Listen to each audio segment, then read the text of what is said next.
જય દ્વારકાધીશ, જય ગૌ માતા. સ્વાગત છે તમારું મારા નવા વ્લોગમાં. અને અત્યારે જો સવારના 7 વાગી ગયા છે અને આપણે જો ગાયનું મિલ્કિંગ થઈ ગયું છે, ભેંસુનું. અને એક વખત આપણે નીણ પણ નાખી દીધી છે. કા નંદુ? નંદની ખાય છે નીણ, અને રોટલી પણ આપણે દઈ દીધી છે નંદનીને. અને વહેલી આપણે લાઇટ આવે છે 7 વાગે, તો હવે નાકું વાળવા પણ જવાનું છે. અને આ બાજુ જો તમને બતાવી દઉં, કાલે આપણે આનો માપ લીધો છે. આજે આપણે ગાયનું ઢાળિયું કરવાનું છે, એનો માપ લઈ અને હવે આપણે ખાડા કરવાનું થશે. જ્યાં બેલા મૂક્યા ત્યાંને ઓલી સાઈડ આપણે આજે લાકડું ખડેલું રહ્યું ત્યાં એવી રીતે થાંભલા ખોડવાના થાય છે. પહેલાં ખાડા કરી અને સીપડું છે તો સીપડું તોડી અને ખાડા કરવાના થાય છે. અને જાનવીન પપ્પા આજે ગયા છે બેલાનો ફેરો ભરવા, કારણ કે અહીં આપણે ગમાણ વચ્ચે આવશે, તો એ ગયા છે બેલાનો ફેરો ભરવા અત્યારમાં. અને પછી આપણે ભાઈઓમાં લગ્ન છે, તો અમારે થોડીક શોપિંગ કરવા જવાનું છે, તો પછી જવાનું છે બાજુની સિટીમાં. તો બન્યા રહેજો વિડીયોમાં. અને જો અત્યારમાં આપણે વાહિદું એક કરવાનું બાકી છે અને નીંદ નખાઈ ગઈ છે. અને આપણે જો હુક્કો ચારો હવે ખૂટી રહ્યો છે, તો હવે 2-3 દિવસમાં આપણે વાઢી લેવાની છે જાહેર અને હુક્કો ચારો બનાવી લેવાનો છે. કારણ કે નકરો લીલો ચારો હોય તો માલ હરખા ધરાય નહીં. ગાયો હોય કે ભેંસો હોય કે હુક્કો ચારો તો આપણે જોઈએ જ. તો આપણે હવે 2-3 દિવસમાં વાઢી લેવાની છે જાહેર. આપણે આ ખાર્યું તો છે ચણાનું, પણ એનાથી હરખા ધરાય નહીં. અને લીલી જુવાર છે, રજકો છે, પણ હુક્કા ચારા વગર એમાંય ખાસ ગાયોને તો હુક્કો ચારો જોઈએ જ. એટલા માટે આપણે હવે 2-3 દિવસમાં વાઢી લેવાની છે જાહેર. તો આપણે હવે નાકું વાળી આવી, જાહેરમાં પાણી હાલે છે. તો અત્યારે જો સવારના 9 વાગી ગયા છે અને આપણે બાજરામાં એક આંટો મારવા આવી ગયા છે ને ચકલા ઉડાડવા. તો ચકલા ઘણા બધા ઉડ્યા છે અને જો આવી રીતે બાજરિયા બધા ખાલી કરી જાય છે. જો આ બધા જ બાજરિયા ખાલી કરી ગયા છે ચકલા. આ એક આખી આંધળી ખાઈ ગયા છે. આવું બધું છે ખેડૂતોને. અને આ બાજુ આપણે જાહેર છે, તો જાહેરમાં આજે દાણા સડ્યા નથી, એટલે જોઈશે આગળ કે કેવો ચકલા ખાય છે અને કેવી પાકવા દેશે. તો જો આ ડબ્બો છે, બસ આ ડબ્બાથી એક હાકલો મારી તો ચકલા બધા ઉડી જાય છે. પણ આપણે કાંઈ હાજર તો હોય નહીં, તો ચકલાને મજા આવે ત્યાં સુધી ખાય છે.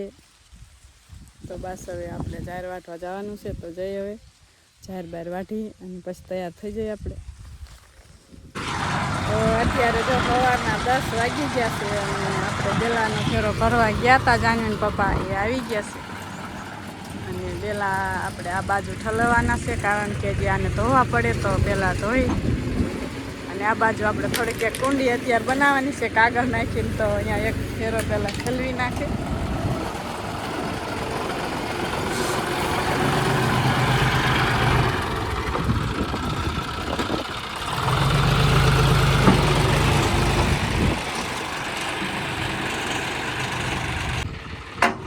તો આપણે જો આ બાજુ ઠલવી નાખવાના છે બેલા.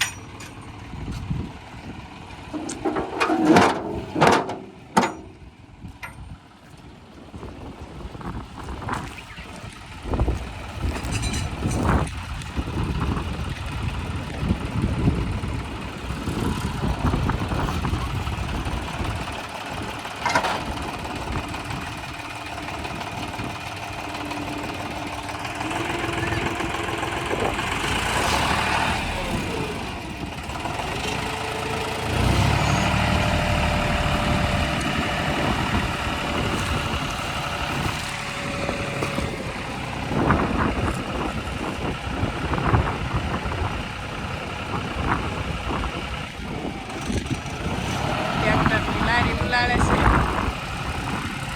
અને પછી આપણે પાણીએથી ધોઈ અને પછી થપ્પી મારવાની છે. કારણ કે આમાં ઝીણી રજી બહુ ચોટી હોય તો સિમેન્ટને ચોટવા દે નહીં, એટલે બધા પાણીથી પહેલાં ધોવા પડશે.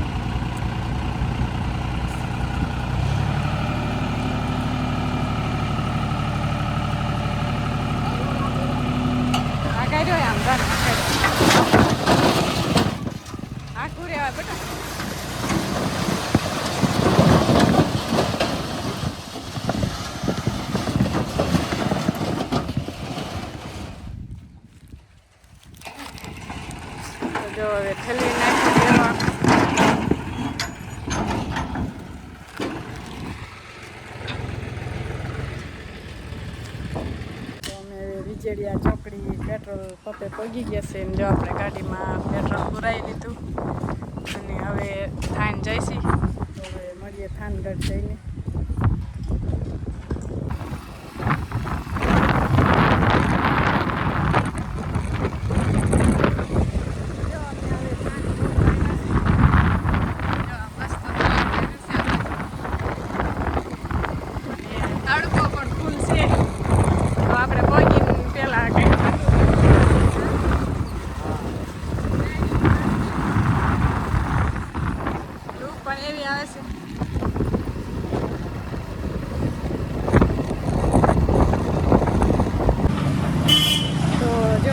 થાનગઢમાં પહોંચી ગયા છે અને હવે તડકો ફૂલ લાગી ગયો છે. તો રાની પપ્પા કહેશે કે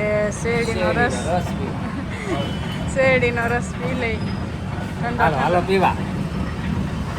તડકો લાગ્યો છે તો પી લઈ પહેલા, પછી જઈએ આપણે શોપિંગ કરવા. તો હવે સાંજના વાગી ગયા છે 5:30 અને આપણે થાનગઢ ગયા હતા તો વ્યાયા છે શોપિંગ બધી કરી. અને આ છોકરીઓ જો બધી કટલેરીની બધો ભાગ પાડ્યો છે. ભાગ પાડો છો હા, એ તારી બંગડીયું બધું હરખું મેં કીધું. હાલો જો બધી છોકરીઓ હાટું કટલેરી લાવી અને આ બધી ત્રણે બેનું હાટું કપડાં લાવી અને ઘણી બધી ખરીદી આજે કરી લીધી છે. હા મોક્ષા કે બેનું બધી હાટું કપડાં લાવી અને જો આપણે ટેટી પણ લાવ્યા તો હવે ટેટી ખાઈ લઈ. અને આપણી ગાયો પણ હવે રાહ જોઈ રહી છે. તો બસ આજનો વ્લોગ અમે અહીંયા પૂરો કરીશું. તો મળશે એક નવા વ્લોગમાં. ત્યાં સુધી રામ રામ બધાને.